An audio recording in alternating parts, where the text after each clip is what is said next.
Bismillahirrahmanirrahim. Tambahan lagi ya.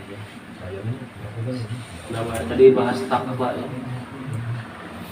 Jadi kita takwa itu salah satu baik cirinya. Tak yang pertama, takut. Jadi kalau kita bisa disebut orang bertakwa, kalau takut kita terhadap Allah, takut kita meninggalkan Allah, takut kita maksiat kepada Allah.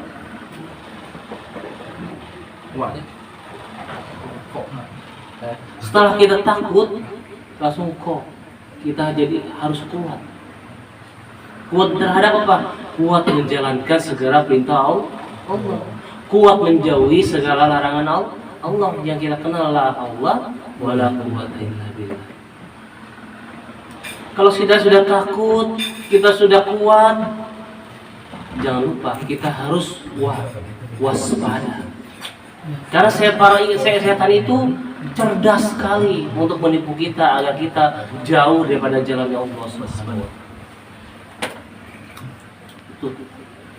Kalau kita sudah takut, sudah kuat, sudah waspada, ya kita harus yakin apa yang kita lakukan insya Allah akan mendapatkan ridho dan cintanya Allah Subhanahu.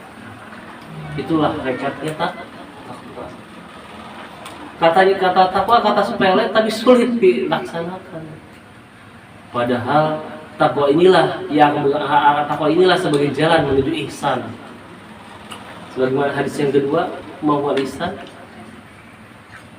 anta budullah karena katarahu walam taro karnahu yaraka. Itu maksudnya ketika engkau beribadah kepada Allah, ketika engkau menyembah kepada Allah, seakan-akan engkau melihat Allah. Kalau kau tidak bisa melihat Allah, yakinlah bahwa Allah melihat kita. Itulah takwa. Lalu bagaimana cirinya takwa? Salah satu ciri takwa yang sebagaimana Ustaz Nana bilang mengatakan adalah kita sering zikru. Zikir. Sebagaimana firman Allah Subhanahu wa taala, "Innamal mu'minuna idza dzukirallahu wajilat qulubuhum." Jadi yang disebut orang mukmin yang hak itu disebut orang mukmin yang sebenar-benarnya orang mukmin apabila disebutkan nama Allah bergetar hatinya,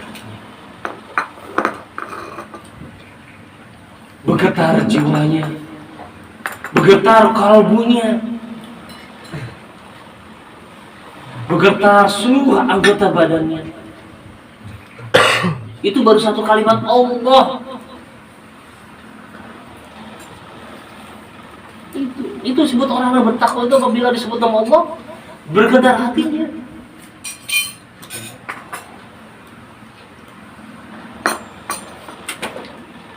Lalu bagaimana kita saat ini?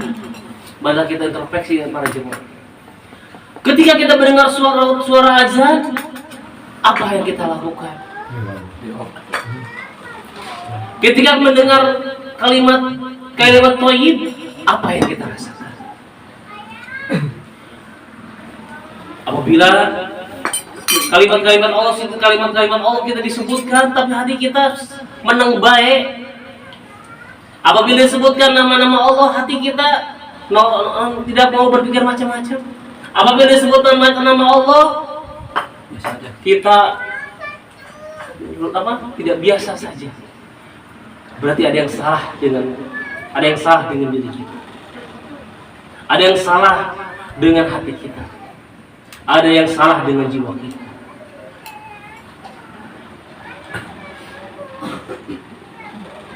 Para jemaah yang dirahmati Allah Subhanahu wa taala. Sebagaimana sebuah hadis yang kita telah bahas lalu di kitab Taqiyul Qaul, Abdul Zikri Zikrul Khofi. Sebaik-baiknya zikir adalah zikir khofi. Karena zikir khofi inilah yang akan membawa kita mendekatkan diri pada Allah Subhanahu. Zikir khofi inilah yang akan membuat kita ketika disebut nama Allah bergetar seluruh jasmani kita, bergetar hati kita, bergetar seluruh anggota kita, sehingga disebut nama Allah seluruh anggota kita, tubuh kita merinding.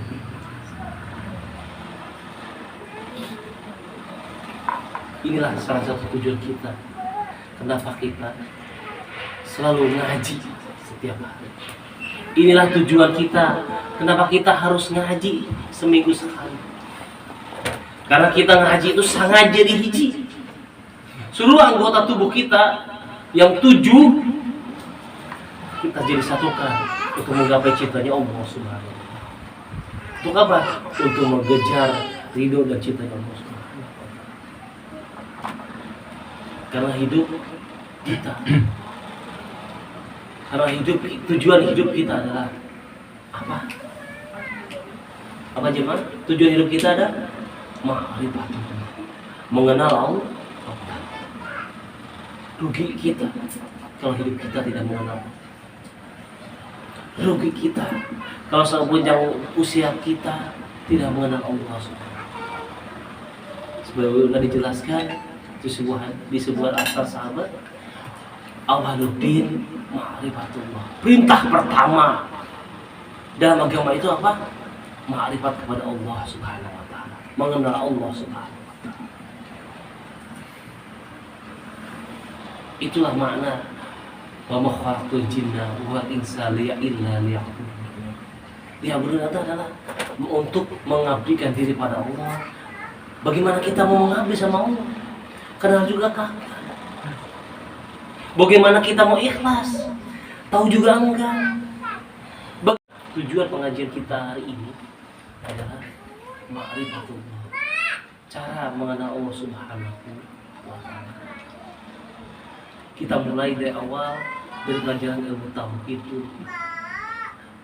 Sebagaimana Rasulullah ketika sebelum memerintahkan para sahabat untuk ibadah dulu, Rasulullah SAW mengajarkan mereka untuk mengenal Allah Subhanahu wa Ta'ala selama berapa tahun? 13 tahun pada zaman Mekah. Sedangkan syariat mulai muncul setelah zaman Madinah. Setelah imannya kuat, setelah mengenal Allah, barulah dikasih syariat, barulah dikasih perintah untuk melaksanakan sholat, perintah untuk melaksanakan puasa. Yang penting yang pertama tahu apa? Yang pertama yang kita tanamkan dalam diri kita, kenal sama Allah Subhanahu wa Ta'ala. Caranya bagaimana? Cara yang paling ringan adalah belajar ilmu tauhid. Itu aja dulu. Setelah ilmu tauhid kita kuat, baru kita belajar ilmu. Syukur-syukur kita bisa memadukan keduanya. Tapi kalau kita belum kuat tauhidnya, riya akan selalu muncul. Kalau kita belum kuat tauhidnya, ikhlas itu tidak akan hadir. Kenal, belajarlah kembali, buka kembali buku-buku kita, buka kembali pelajaran-pelajaran kita yang lalu, khususnya sifat Allah yang 20. Karena sifat Allah yang 20 ada semua dalam diri kita. Asma Allah yang 99 ada semua dalam diri kita. Itulah hakikatnya takwa, yaitu ma'rifatullah, mengenal Allah. Mungkin sekian tambahannya. Selanjutnya manusia.